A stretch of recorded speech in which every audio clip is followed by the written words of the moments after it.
Olha, gente, é um prazer enorme estar aqui. A oportunidade de conversar, ela é uma oportunidade sagrada e que caracteriza, acima de tudo, a humanidade. Uma das coisas que nos diferencia dos outros seres da criação, nossos irmãos da jornada evolutiva infinita, é a nossa capacidade de comunicação baseada no raciocínio contínuo, no nosso intelecto, na nossa capacidade de conversar, trocar ideias e muitas vezes mudar de opinião. Hoje quero falar sobre mágoa, sobre adoecimento, mas sobretudo libertação.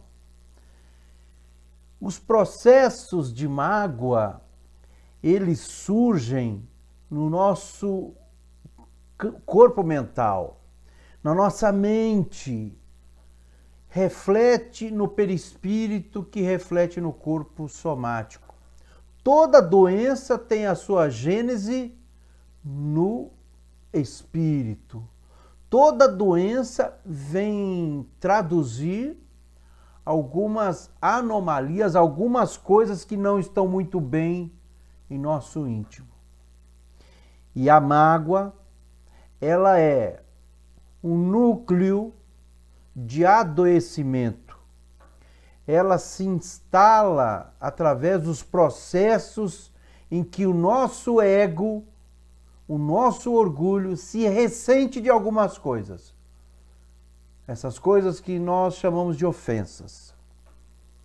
Então, quando nós criamos dentro do nosso íntimo uma mágoa, ela fica ali, como um núcleo de adoecimento da nossa alma, como um núcleo de adoecimento do nosso coração, como núcleo de adoecimento de nós. E a partir do momento em que nós instalamos uma mágoa em nosso coração, a gente adoece, a gente entra em desarmonia. Porque todos nós, criados à imagem e semelhança de Deus, em espírito e pensamento, inteligência, nós somos criados para o amor. E toda vez que a gente magoa, o amor ali não está em conformidade. E a gente acaba adoecendo. A nossa mente, como diria o Emmanuel, é um espelho que reflete o nosso campo mental, reflete as energias que nós emitimos, que nós recebemos, enfim, a nossa psicosfera. E quando a psicografia, notadamente de André Luiz, através da psicografia do Chico Xavier, fala do perispírito, é possível, em vários casos, detectar focos de adoecimento, manchas no nosso perispírito. A ciência terrena já sabe, já comprovou que o ódio, ele adoece as pessoas. Que a mágoa, o rancor, ele causa desarranjos, como a úlcera, por exemplo, não é mesmo? E os processos de adoecimento, de entristecimento, fazem com que as pessoas fiquem mais tempo nos hospitais, que se gaste mais dinheiro com essas pessoas adoentadas. E o papel dos doutores da alegria é de fundamental importância para que as pessoas fiquem menos tempo internadas e obtenham a cura o quanto antes. Os doutores da alegria fazem parte de uma terapia do riso, a terapia da alegria. E o Evangelho de Jesus é uma terapia da alegria e do amor. A mágoa é como se fosse um nódulo de energias desequilibrantes. Fica ali nos corroendo por dentro. Pedro pergunta para Jesus: Mestre, até quantas vezes nós devemos perdoar? 7 vezes? Aí Jesus fala: não só 7 vezes, mas 70 vezes 7 vezes. O número 7 para os antigos judeus era o número da completitude. Não basta ser apenas 7 vezes, mas infinitamente 7 vezes. Tem que ser o perdão completo. A palavra perdoar vem de perdonare, perpetuamente, permanentemente, donare, doar. Quer dizer, deixar para lá. Não é esquecimento, porque esquecimento é amnésia. Perdão é algo a mais, é sublimação, é superação daquilo que nos corrói por dentro. Mas algumas pessoas, quando estão vivenciando uma mágoa, uma dor, um sofrimento desses, querem fugir. Algumas fogem com entorpecentes, outras pelos outros vícios. Mas é importante aqui nós não fazermos uma reverência, né, uma santificação do sofrimento, mas olhar o sofrimento como ele realmente é. Um processo de crescimento interior. E para que nós possamos crescer, é preciso enfrentar esse sofrimento. Enfrentar o luto, por exemplo. O luto tem um papel importante na nossa concepção de mundo, na nossa concepção do plano em que vivemos. Então, vivenciar o luto é superar, é crescer. A gente aprende muito com o sofrimento. Tanto é que na escola, bimestralmente, os professores que estão ouvindo sabem muito bem o que eu estou falando. Chega o momento da prova bimestral, é um Deus nos acuda. Alunos que têm sudorese, o coração aumenta o batimento, eles enfrentam ali um sofrimento para passar na prova. E é assim que a gente evolui. A gente vai se lembrar das perguntas que nós erramos em algumas provas e não vai lembrar das perguntas que nós acertamos. A gente aprende muito com os erros. Os erros fazem parte do cognoscere, do processo de conhecimento. A gente aprende muito com os erros. E um dos erros é guardar mágoa. E aí nós temos que olhar para dentro de nós. Toda vez que a gente sentir uma mágoa, não vamos nos culpar, porque a mágoa é um sentimento.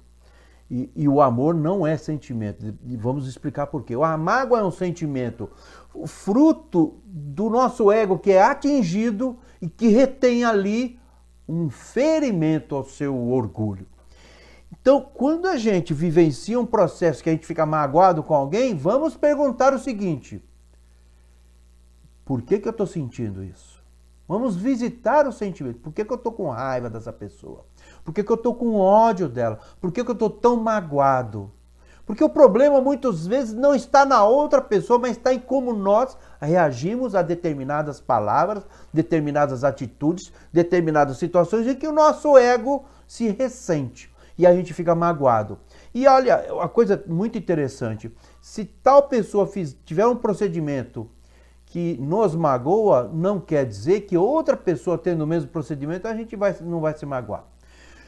Porque a gente se magoa dependendo da expectativa que nós temos em decorrência da nossa relação de uma pessoa com outra. Então, de repente, uma pessoa determinada fala alguma coisa que me ofende e outra pessoa fala a mesma frase e eu já não vou me ofender porque eu não tenho expectativa nenhuma. Então, o problema sempre está conosco. Então, todos os processos de mágoa, os processos de adoecimento, de ferimento do nosso orgulho, o problema está em nós. E é preciso nós visitarmos esse sentimento e entender por que eu me machuquei desse jeito. O que é que eu senti? O que é que a pessoa fez que me deixou assim, quebrado, jogado no chão? E às vezes a pessoa nem percebe que ofendeu. Às vezes. Então é preciso a gente entender por que nós nos magoamos. E aí nós vamos ver que muitas vezes nós somos machistas, nós somos racistas, nós somos xenófobos, porque nós reproduzimos uma cultura da nossa sociedade que é consumista, que é materialista, que faz com que a gente, crescendo nesse ambiente, a gente acaba tendo esses pensamentos, esses atos de forma quase que automática. Por isso que é importante o espírita ele ter um senso crítico, sair da coisa do senso comum. Nós temos que ter senso crítico. Senso crítico não é falar mal, não é criticar no sentido pejorativo, mas senso crítico é o que Kardec utilizou na compilação, na escritura da sua obra, da kardeciana. Os espíritos ditavam, ele copiava, mas ele perguntava, o que é Deus? Né? Por exemplo, a primeira pergunta do livro dos Espíritos, o que é Deus? Né? Quais as provas da existência de Deus? Então, Kardec ele era criterioso, e o espírita tem que ter critério. O espírita tem que ter critério, tem que ter um senso crítico, tem que olhar a sociedade em que ele está inserido e ver qual é o papel que ele tem. Porque o espírita não pode ser espírita só dentro do centro espírita. O papel do espírita é fora do centro espírita.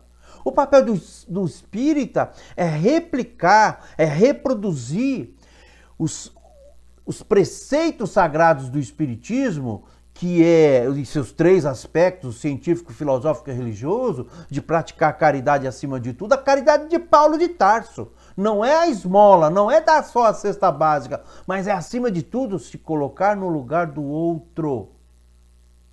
Maior mandamento da lei de Deus que Jesus nos trouxe, amar a Deus sobre todas as coisas. E aí Jesus traduz o que é esse amar a Deus sobre todas as coisas. É amando o seu próximo como a si mesmo.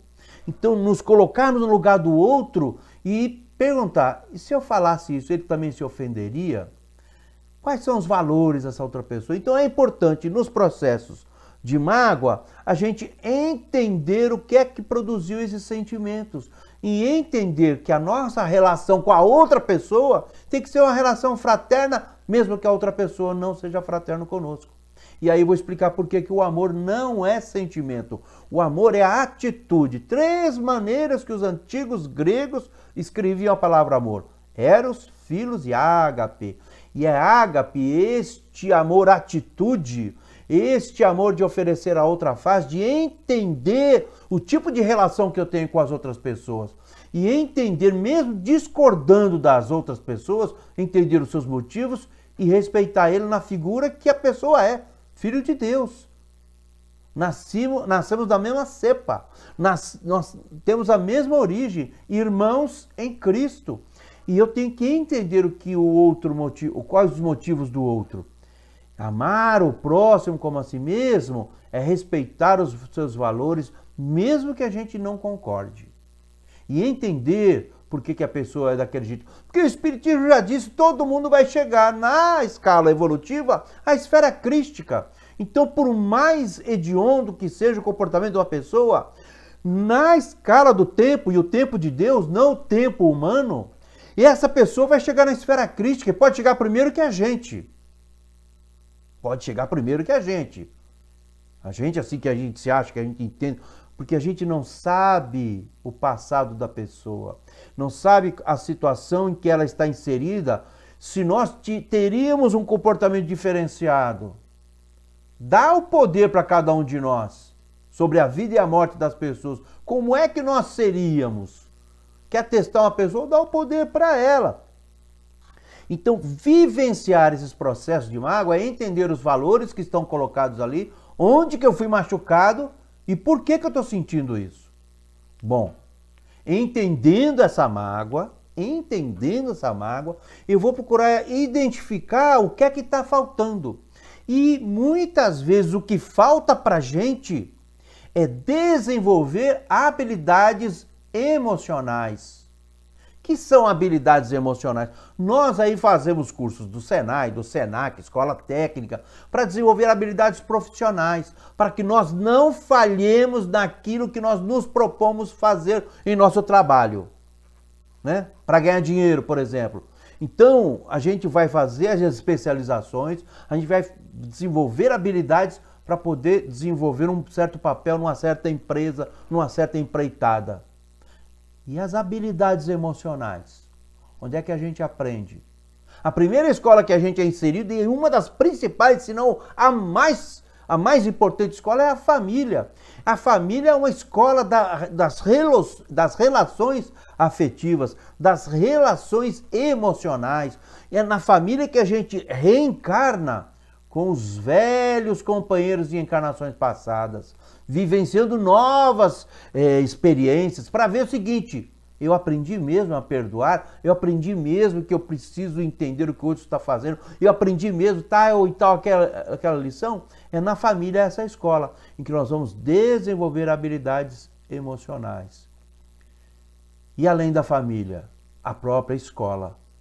A própria escola, onde os professores vão se apresentar diante daqueles espíritos milenares que se colocaram novamente numa encarnação para olhar para o pai, para a mãe, para o cuidador e depois levar o pouco que ele absorveu dentro da família, em termos de informação, mas muito das relações afetivas. E ele vai se posicionar dentro de uma sala de aula e vai receber ali do mestre, da mestra, as informações que, somados ao seu desenvolvimento emocional, afetivo da família, vai gerar o conhecimento. Porque a informação, ela não é conhecimento, mas a informação trabalhada pelas nossas habilidades intelectuais, habilidades afetivas, ela se transforma no conhecimento, que a gente está sempre aprendendo, como diria Paulo Freire. Não há ninguém que não possa ensinar, ninguém que não possa aprender. Porque isso que Jesus fez. Jesus veio e montou um grupo, porque ele sabe que a nossa caminhada é uma caminhada coletiva, embora a evolução seja individual, mas a caminhada é em grupo. E o amor, a atitude, o amor ágape, o amor de eu entender as razões do outro e respeitá-las, ela só se coloca na relação com o outro, só se coloca na relação da vivência em sociedade. Nós nos desenvolvemos em sociedade. Nós nos desenvolvemos em grupos sociais, família, classe social, religião, time de futebol, enfim, nós aprendemos relacionando-nos uns com os outros. E nesses relacionamentos a gente se magoa com as pessoas, porque as pessoas não pensam como nós. Então, para mim entender o porquê que eu fiquei magoado, eu vou visitar essa dor, esse sofrimento. Opa, ele falou que eu sou deselegante. Ele falou que eu não valho nada. Mas por que ele falou isso? Será que ele não tem um pingo de razão? Uau! Primeiro passo, eu senti a mágoa, eu senti o ódio, mas eu estou lá visitando, estou refletindo aquilo que caracteriza o ser humano como um ser humano, a refletir sobre suas emoções. Pegar a sua prática, visitar a sua prática, elaborar uma nova teoria e apresentar uma nova prática. É isso que o ser humano é. E nós precisamos vivenciar as nossas emoções dentro dessa ótica de entender que o espírito, ele tem uma vida integral. Não é o espírito desencarnado, não é o espírito encarnado, é o espírito que estagia ora na matéria, ora no plano espiritual. Não tem... Nós vivenciamos toda vez que a gente dorme, a gente volta para onde? Para o plano espiritual. Para que lugar do plano espiritual? Para onde o nosso coração quer ir. Uns vão para o centro espírita, outros vão para a esbórnia, outros vão para a casa de um parente, outros vão ficar entorpecidos do lado do corpo ali parado. Então, quando Jesus diz a seguinte frase, que está lá em João 14, 1 e 2, não se turbe o vosso coração. Ele está dizendo o seguinte, não se magoe, não fique ensandecido por aquilo que vai acontecer. O tempo de Deus, ele é o tempo do sempre, enquanto que o tempo do ser humano é um tempo emocional. Albert Einstein relativizou o tempo. Quando você está numa situação de sofrimento, o tempo vira uma eternidade. Quando você está numa situação de prazer, o tempo passa rapidamente. Então, o nosso tempo é um tempo emocional. Por isso que é importante a gente desenvolver habilidades emocionais. Habilidades intelectuais são as duas asas da nossa evolução. Aquilo que os espíritas, aquilo que nós tão popularmente chamamos de reforma íntima, que não é nada mais, nada menos do que desenvolver habilidades afetivas e habilidades intelectuais dentro da vivência, do confronto das ideias, da contraposição das ideias, dos pensamentos, da nossa relação uns com os outros. E Jesus, ele coloca a felicidade, que é o reino de Deus, ele não coloca fora do ser humano, ele coloca dentro. Jesus falou o seguinte: o reino de Deus não está aqui nem acolá, mas dentro do coração de cada um. Então essa construção íntima desse reino, ele não pode ter as mágoas, as máculas, deteriorando as suas bases, deteriorando a sua construção. Quero dizer aqui uma rápida história. Um determinado aluno começou a sofrer bullying numa escola, né? E era no sul do país, região lá de Santa Catarina, Rio Grande do Sul. E ele parou de ir na escola, secundarista. E um dos professores que notou a ausência daquele aluno, era uma cidadezinha pequenininha, todo mundo se conhecia, ele foi até a casa do aluno e tinha uma lareira e bateu na porta, o aluno abriu e tinha uma lareira acesa, porque fazia muito frio.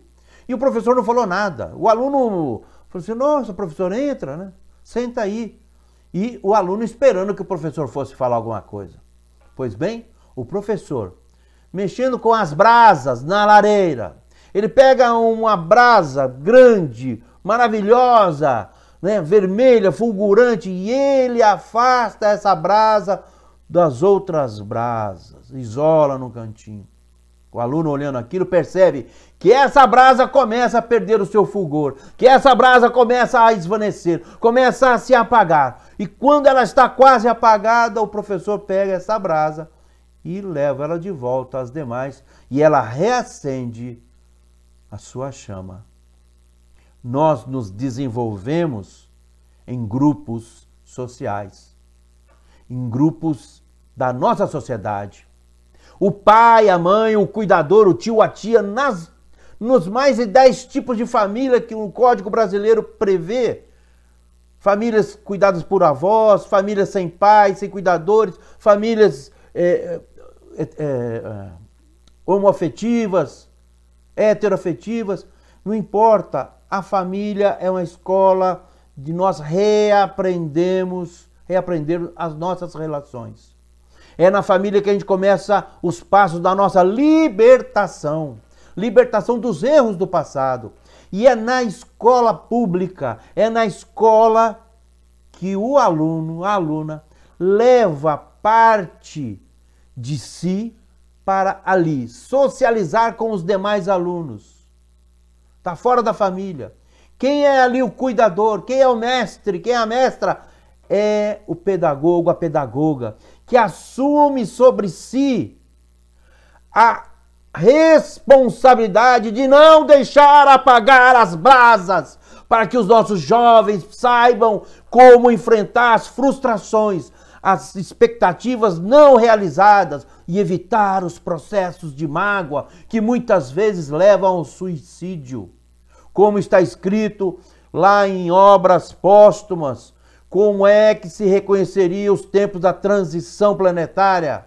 Kardec pergunta, e os espíritos responderam: pelo excesso das doenças mentais e pelo excesso dos suicídios, notadamente suicídios de crianças de 12, 13 anos, 15 anos, doenças mentais, síndrome do pânico, depressão.